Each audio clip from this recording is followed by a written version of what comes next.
YouTubers! Mike Martin's here. Mike Martin's channel bringing you a very, very important article. If you're following me with the housing crisis, well, welcome. And if you're not, then, well, welcome anyways. And join the madness of housing affordability.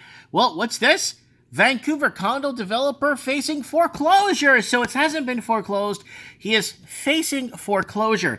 Well, this is the only problem here. I don't want to bring up the any names, but a Vancouver condominium developer is facing foreclosure over nearly $23 million loan borrowing at a whopping 18% VIG. 18% interest. That's 18% VIG. VIG. Interest rate according to the court documents. So, up for sale. I don't want to get into it too technically, but here it is, guys. We don't need to get too much into the technicals, but what we do need to get into is the signs of the times, the change of times. And down in 2006, when I was in Miami Beach, I saw the same thing. Locked boxes, people walking away from building projects, builders walking away and taking off with people's deposits. I'm not saying that's happening here, but I'm saying there's a lot of this that's happening. It's the same patterns. I saw that in Miami, and that's when I pooped the scoop, because I already knew things weren't going the right way. Now, let's discuss the patterns. Now, big projects like this is a big project. This will house a lot of people, but realistically, who could afford to live there? Canadians can't afford to live there, unless they take out... unless mortgages go to negative interest rates. I mean, I don't see Canadians affording... affordability levels in Canada are way out of reach for average working Canadians. Even people that make a lot of money are paying a lot in tax too. And then property taxes, and then condo insurance. What's insurance going to cost on this thing? Realistically, what would insurance be? What would strata be? $1,000 a month, $800 a month to cover their nut. You know what I'm saying? This is a big problem. We're going to see a lot. So here's other recent posts. Vancouver developer facing foreclosure. We're reading that. Vancouver detached house sells for 29% below the 2020 assessment. Now, the government's in a little pickle right now. If it goes below the assessment, then they should be paying a less in property tax. But the governments, municipal, provincial, and federal, they need property tax money to keep this Ponzi thing going and to keep paying for government deficits, which, like, if I told you what they're paying for, it might even flag my channel if I was transparent in discussing that. Metro Toronto Township prices dip in January. Metro Vancouver condo prices slump in January. Metro Vancouver detached prices down in January. So you see it right there. So let's open up this little baby right here. Let's see what's going on here.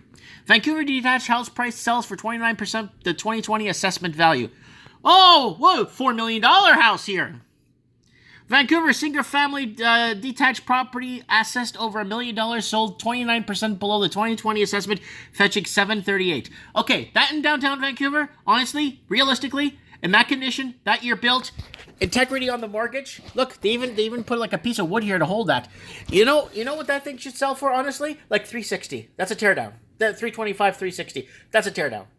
That's me being very conservative, because to get licensing and to get to allow yourself to build a property on there would cost you $600,000, but to build this property in Arizona, $70,000. Oh, Mike, that's impossible. Well, a house like that in Arizona sells for $79,000, so it costs $70,000 to build. But that's what's happening, guys. Realistically, things are not looking good right now in the housing market. I've been talking about this for eons now, and people say, "Oh, if you keep mentioning this is going to happen, eventually it will happen," and you're right once. No, the amount of smoke and mirrors and all the cover-ups. I've been talking about this on Trends in the Housing Market. Join me on Wednesday nights live. We talk about this and we get call-ins. It's the same phenomenon in every English-speaking country. We sold out to the wealthy Chinese. And we're sitting on a huge problem of $200 billion laundered through Canada via real estate. What are we going to do now about it? I don't know. But now the Canadian proper is bought out of the market. Now the Canadian proper has left the major cities. And now the Canadian proper is now looking to start up a life somewhere else. So I have a couple of people that moved to Honduras. I'm like, "Oh, I didn't know you spoke Spanish." Like, "We don't." I'm like, "Oh, I didn't know you were from Honduras." "We're not." ¿Tú hablas español? No hablo español. Ah. What are you doing in Honduras? You left Canada. Oh, no, Mike, we left Canada. It's just, we're living a better life here. But there's gangs in Honduras. Yeah, but it's still, we're achieving what we want. and we don't. It's not as bad as the movies and all the news and all that crap makes it seem like. Huh? Then another family that moved to Argentina. I'm like, well, there's riots down there, unstable. Yeah, but you know what? I sold my house in Burnaby. Now I own a house in Argentina, and a house, and I have a hobby farm. I bought 2.5 hours north of Buenos Aires. I'm like, huh? How much did that all cost you? 140,000 US for everything. Hey, that's phenomenal. So, how much you get for your house? 1.4 million Canadian. 1,100,000 US.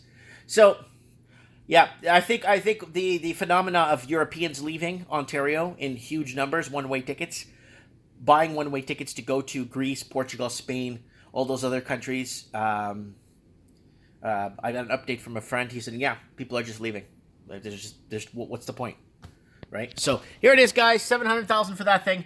You know, at least prices are coming down. What's going to happen with the assessed value now? Are they going to pay property tax on what the government says that thing's worth? Let's say $1.2 million for that, or are they going to actually do the proper value of what it's sold for? That's going to be an interesting. And then what's the insurance company going to do? Lower the premium on the insurance because the property went down in value? Very interesting questions, but very little answers, right? Let me know what you guys think in the comments below. Don't forget to join me tonight for Mike in the Night Saturday nights. Thanks for watching.